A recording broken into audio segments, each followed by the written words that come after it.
से ये पढ़ रहे हैं, क्या पढ़ रहे हैं, आईवीसी पढ़ो, आईवीसी। मैंने सुना आईवीसी क्या है, इंजीनियरिंग कर रहा है क्या? तो पता चला बाद में कि आईवीसी मतलब इंडस वैली सिविलाइजेशन पढ़ रहा है।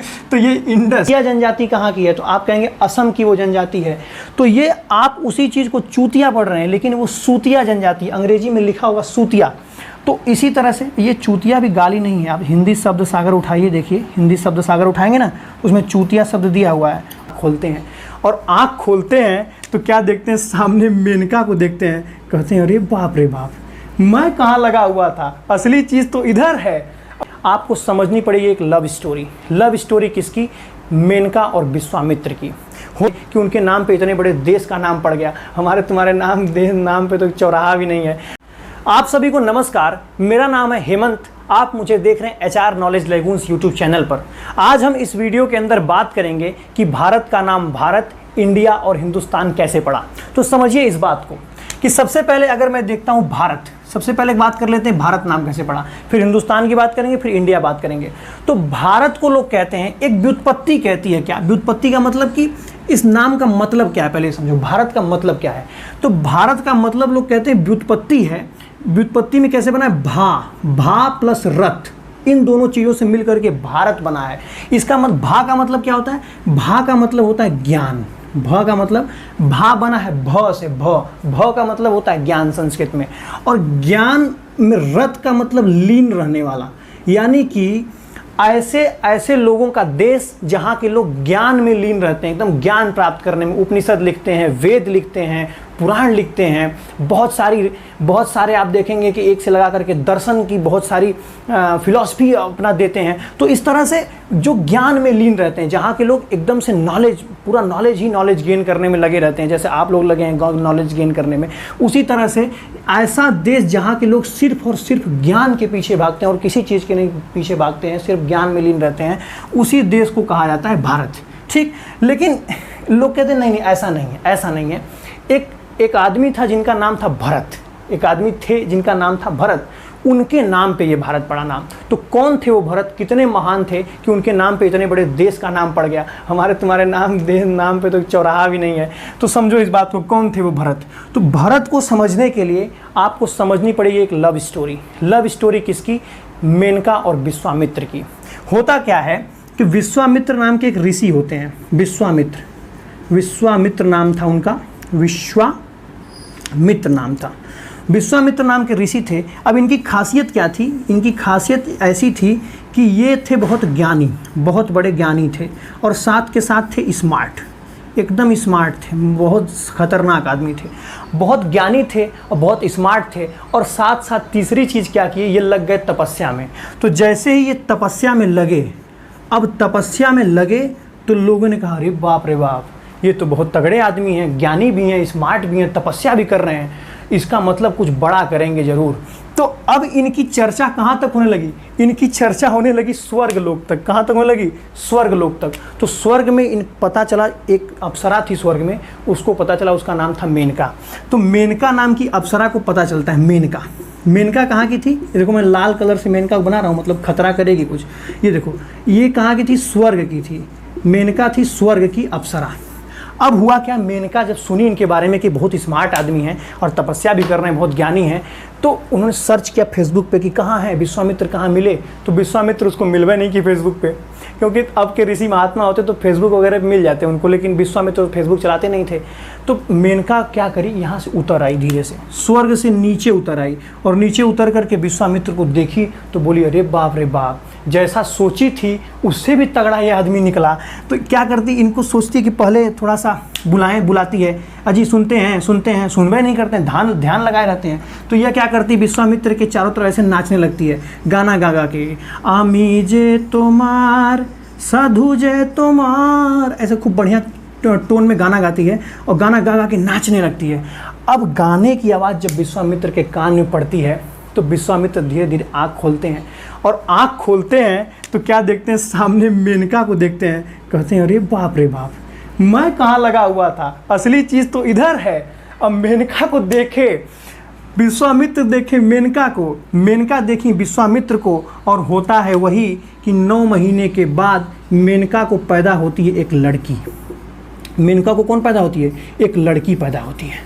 अब आप अगर ये पूछ रहे हैं कि विश्वामित्र देखे मेनका को, मेनका देखी विश्वामित्र को, तो विश्वामित्र तो मेनका को लड़की कैसे हो गई, तो इसका मतलब आप बहुत छोटे हैं, आप वीडियो को मत देखिए, मैं बता दूंगा बाद में, उसके लिए बहुत एक शाश्वत कार्यक्रम होता है, ये सब मैं बाद में बताऊंगा, जब बायोलॉजी वगैरह पढ़ाऊंगा आपको तब बता दूंगा। तो एक लड़की पैदा हो जाती है। अब ये सब काम हो गया, विश्वामित्र मेनका से मिल गए, लड़की पैदा हो गई।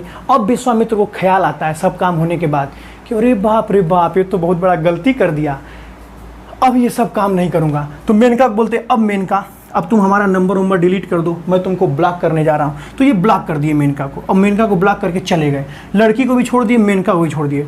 तो मेनका बोली अच्छा ऐसी बात है, बस ये मेनका लड़की को छोड़ के दोबारा चली गई स्वर्ग में, यानी विश्वामित्र छोड़ के चले गए मेनका को, अब मेनका छोड़ के चली गई स्वर्ग में, फंस गई बेचारी लड़की। लड़की यहाँ पर फंसी हुई थी, वहाँ क्या रो रही थी नदी के किनारे लड़की सो करके।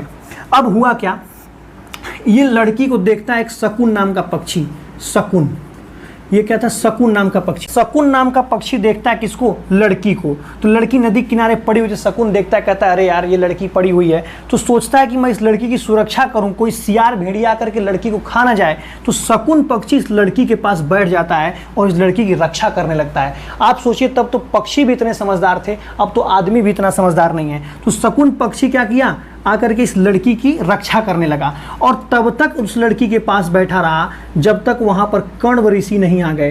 कण्व ऋषि वहाँ आते हैं, बहुत अच्छे ऋषि हैं, आप इनके बारे में पढ़ेंगे। तो शकुन पक्षी था, लड़की की रक्षा किया, और कण्व ऋषि जैसे ही आए तो शकुन पक्षी ने कण्व ऋषि को सारी कहानी बताई कि यहाँ मैं एक लड़की देखा हूँ, इस तरह से पड़ी हुई थी, मैं यहीं पर बैठा हूँ कि इस लड़की को कोई खा ना जाए।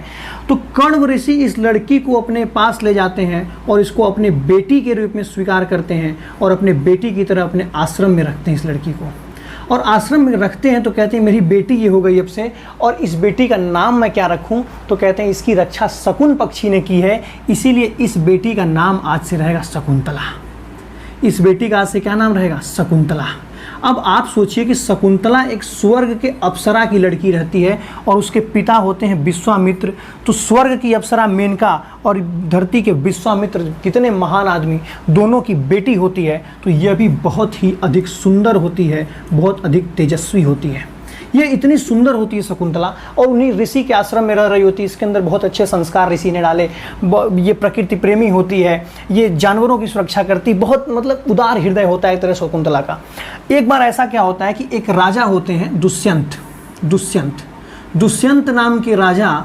तो दुष्यंत नाम के राजा क्या करते हैं, अपनी सेना वेना लेकर के जंगल में आते हैं, तो वहीं मन कर देता है उनका शिकार खेलने का। तो जंगल में ही शिकार खेलने लगते हैं, और शिकार खेलते खेलते एक हिरन को मार देते हैं तीर। बताइए कितना गंदा काम है ना शिकार उकार खेलना। तो हिरन को मार दिया तीर इन्होंने, हिरन को, और हिरन बेचारे को तीर लगी और थोड़ा सा तीर गर्दन पे छील करके निकल गई, और हिरन भागता भागता किसके पास गया, कि भागता भागता शकुंतला के पास आ गया, क्योंकि शकुंतला उसको, हिरन को बहुत प्यार करती थी। तो शकुंतला हिरन को लेकर के सहलाने लगती है और उसको अपना मलहम पट्टी वगैरह करती है हिरन को। तब तक दुष्यंत भी हिरनवा के पीछे पीछे आ जाते हैं, आते हैं हिरन के पीछे पीछे और देख लेते हैं शकुंतला को। कहते हैं अरे बाप रे बाप, मारा हिरन को और मिला क्या। तो शकुंतला को देखते हैं, कहते हैं आप कौन है। तो शकुंतला कहती है कि मैं जी कर्ण ऋषि की बेटी हूँ, इसी आश्रम में रहती हूँ। तो बोले अच्छा। बोले कि मैं भी कुरुराज हूँ और मैं एक राजा हूँ, मेरा नाम है दुष्यंत। तो कहती है अच्छा जी नमस्ते, बताइए क्या बात है। तो उन्होंने कहा बात कुछ ऐसी है कि नंबर मिल जाएगा क्या आपका। तो बोली नहीं, मोबाइल तो नहीं चलाती हूँ मैं। तो बोले कोई बात नहीं, नंबर नहीं, तब भी वही काम करना है, नंबर लेके भी वही काम करना है। तो बोले काम करते हैं हम लोग शादी कर लेते हैं ना, हमको प्यार हो गया आपसे। तो शकुंतला के मन में उनको देख करके थोड़ा बहुत प्यार हो गया था। तो शकुंतला ने हामी भर दी, बोली हाँ प्यार कर लीजिए। तो दुष्यंत और शकुंतला, क्या हुआ, दुष्यंत और शकुंतला को यहाँ प्यार होता है, और दुष्यंत और शकुंतला को भी एक लड़का होता है। इनको लड़की हुई थी, इनको लड़का हुआ, और इस लड़के का नाम क्या था, भरत। इस लड़के का नाम था भरत। अब होता क्या है, लड़का वड़का हो जाता तो लड़के का क्या नाम होता है, भरत नाम होता है, लड़के का नाम भरत होता है। ये भरत समझ लीजिए ना, ये भरत इतना बहादुर लड़का होता है, इतना बहादुर लड़का होता है कि ये जब छोटा होता है ना, छोटा, कर्ण ऋषि इसको गिनती सिखा देते हैं, गिनती गिनना। तो वो क्या करता है, जाकर के शेर के दांत गिनने लगता है। शेर का, ऐसे शेर का बच्चा होता है, उसका मुंह ऐसे खोल देता है और उसके दांत गिनने लगता है, 1 2 3 4। तो मतलब समझिए कि हम लोग हमारे पूर्वज जो थे, भारत का पूर्वज ऐसा था, जो पहला आदमी जिसके नाम पे भरत पड़ा, वो इतना बहादुर था कि वो जब गिनती पहली बार सीखा तो शेर का दांत गिन रहा था। इस तरह हम बहुत बहादुर कौम के लोग हैं हम लोग। तो समझो इस बात को कि ये भरत नाम के जो बेटा इनका पैदा होता है, शकुंतला और दुष्यंत का, इतना बहादुर बच्चा होता है ये कि शेर वेर के दांत गिन रहा होता है। तो दुष्यंत जैसे बीच में क्या होता है कि ये सब कर अपना शादी वादी करने के बाद शकुंतला को वहीं आश्रम में छोड़ के दुष्यंत चले गए होते हैं कहीं। बहुत सारी कहानी होती है कि एक ऋषि आते हैं, दुर्वासा ऋषि, वो कुछ श्राप वाप दे देते हैं, तो दुष्यंत शकुंतला को कुछ देर के लिए भूल जाते हैं, बाद में फिर याद आता है उनको। तो आते हैं, देखते हैं दुष्यंत अपने बेटे को, जब कौन लड़का है उनका, भरत को जब देखते हैं तो एकदम कहते हैं बस यही मेरा लड़का है। तो वो आगे चल के भरत भी बहुत प्रतापी राजा बनते हैं। तो ये भरत बहुत अधिक प्रतापी राजा बनते हैं। तो इन्हीं के नाम पे क्या पड़ा, भारत का नाम पड़ा भरत। ठीक है, ये बात आपको समझ में आ गई। अब जरा समझिए कि भारत का नाम हिंदुस्तान कैसे पड़ा। ठीक है, ये भरत वाली बात आपको समझ में आ गई होगी। इसको और पढ़ लेना। अब मैं बहुत ज़्यादा वीडियो लंबा नहीं खींचना चाहता हूँ, इसीलिए इसमें दुर्वासा ऋषि का श्राप वगैरह मिला था शकुंतला को। श्राप ऐसा दिया था उन्होंने कि जाओ, तुम जिसे याद करके मुझे खाना पानी के लिए नहीं पूछी, वही तुमको एक दिन छोड़ के चला जाएगा, वो तुम्हें याद तक नहीं करेगा। यार बताओ, ऐसे भी ऋषि की बात करनी चाहिए क्या? दो प्यार करने वालों को अलग कर दिए ऋषि महोदय। दुर्वासा ऋषि थे, बहुत गुस्सैल थे। अब हम जानते हैं क्या इसका नाम कैसे हिंदुस्तान पड़ा, हिंदुस्तान नाम कैसे पड़ा। तो हिंदुस्तान नाम कुछ ऐसे पड़ा, आप समझिए, ये सिंधु नदी के कारण पड़ा। सिंधु नदी, आप कहेंगे सिंधु नदी से हिंदुस्तान कैसे नाम पड़ा, सिंधु नदी। तो सबसे पहले आप जरा देखिए कि सिंधु नदी बहती कहाँ पे है। तो सिंधु नदी आप इस नक्शे में देखिए, आप इस नक्शे में देखने की कोशिश करिए। ये नक्शा मैं आपको दिखाएं, यहाँ पे दिख रहा है, ये जगह है। यहाँ पे क्या है, एक सिंगी खंबाब नाम की जगह है। ये देखिए, ये भारत का नक्शा अगर मैं यहाँ पे प्लॉट करने की कोशिश करूँ थोड़ी सी, और भारत की नक्शा को अगर मैं प्लॉट करने की थोड़ी कोशिश करता हूँ, तो ये देखिए कुछ ऐसे भारत का नक्शा बनेगा इस फिलहाल में। और ऐसे भारत का नक्शा बनाने के बाद ये देखिए कुछ ऐसे भारत का नक्शा है, ऐसे ये मान लीजिए भारत का नक्शा है। तो ये नदी, यहाँ पे एक जगह है सिंगी खंबाब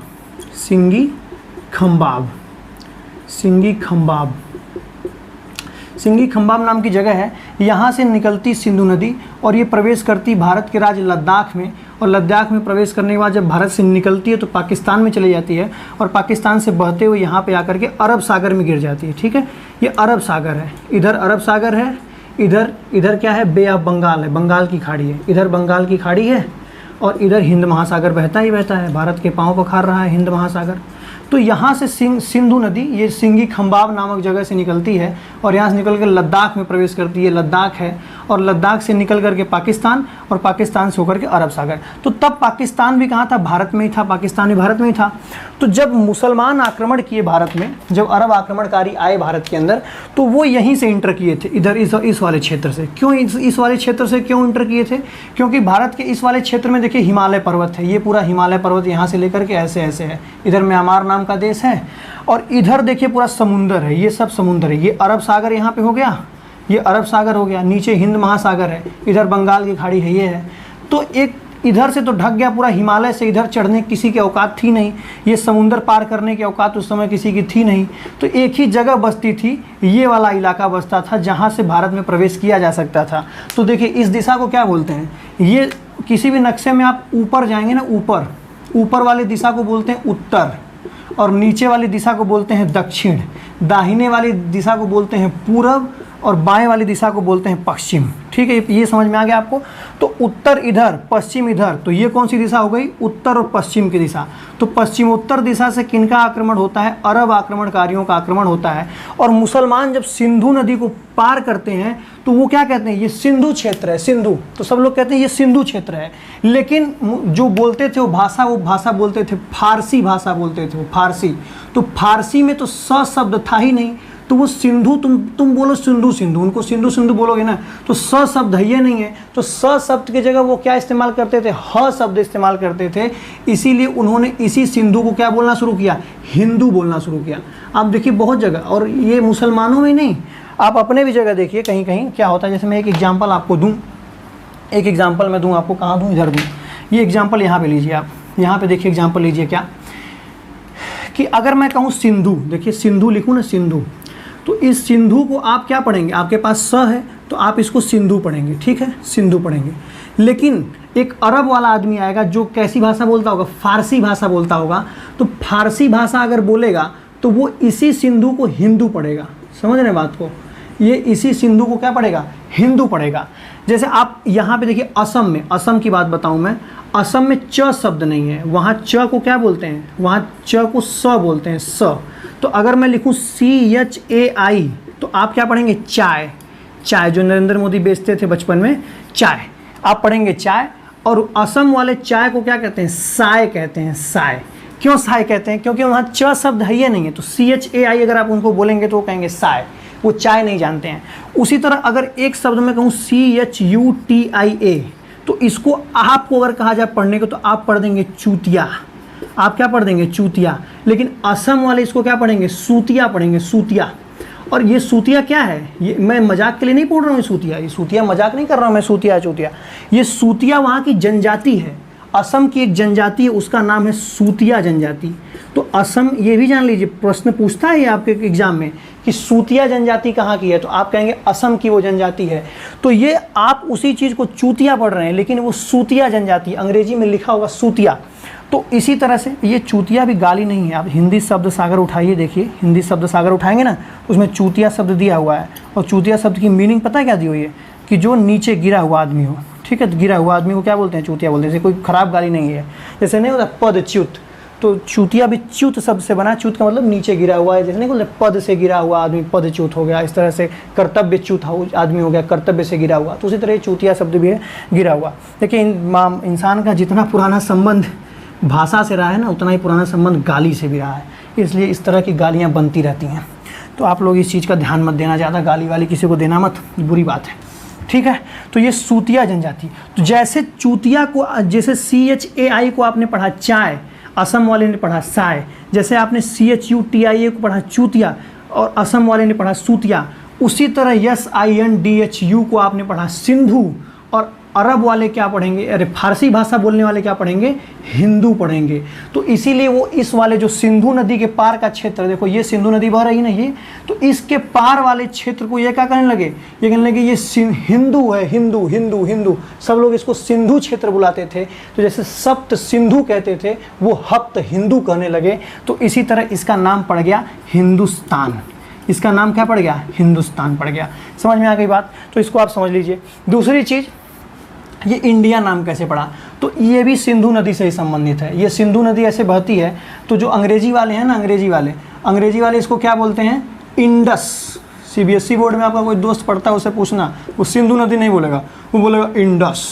इसीलिए वो कहते हैं Indus valley civilisation, Indus valley civilisation. आप जिसको कहते हैं सिंधु नदी घाटी की सभ्यता, मेरा CBSE वाला कई दोस्त कहते हैं Indus valley civilisation, Indus valley से ये पढ़ रहे हैं, क्या पढ़ रहे हैं, IVC पढ़ो, IVC। मैंने साला IVC क्या है, इंजीनियरिंग कर रहा है क्या, तो पता चला बाद में कि IVC मतलब इंडस वैली सिविलाइजेशन पढ़ रहा है। तो ये इंडस, तो इंडस जैसे सिंधु से, हिंदू से पढ़ा हिंदुस्तान, यानी हिंद का स्थान, सिंधु का स्थान। उसी तरह इंडस, इंडस से पड़ गया क्या, इंडिया, इंडस इंडिया, इंडिया नाम पड़ गया। तो आपको ये समझ में आ गया होगा कि किस तरह से भारत नाम पड़ा, किस तरह से हिंदुस्तान नाम पड़ा और किस तरह से इंडिया नाम पड़ा। अगर आपको ये जानकारी अच्छी लगे तो आप और लोगों को भी शेयर करें, ताकि और लोग भी इस चीज़ को अच्छे से जान सकें। बाकी आप हमसे फेसबुक, व्हाट्सअप और टेलीग्राम के माध्यम से जुड़ना चाहते हैं तो लिंक नीचे डिस्क्रिप्शन में दी हुई है। और चैनल पर नए हैं तो चैनल को सब्सक्राइब कर दीजिए, लाइक डिसलाइक तो आपके ऊपर है। बाकी विदा लेता हूँ मैं, नमस्कार।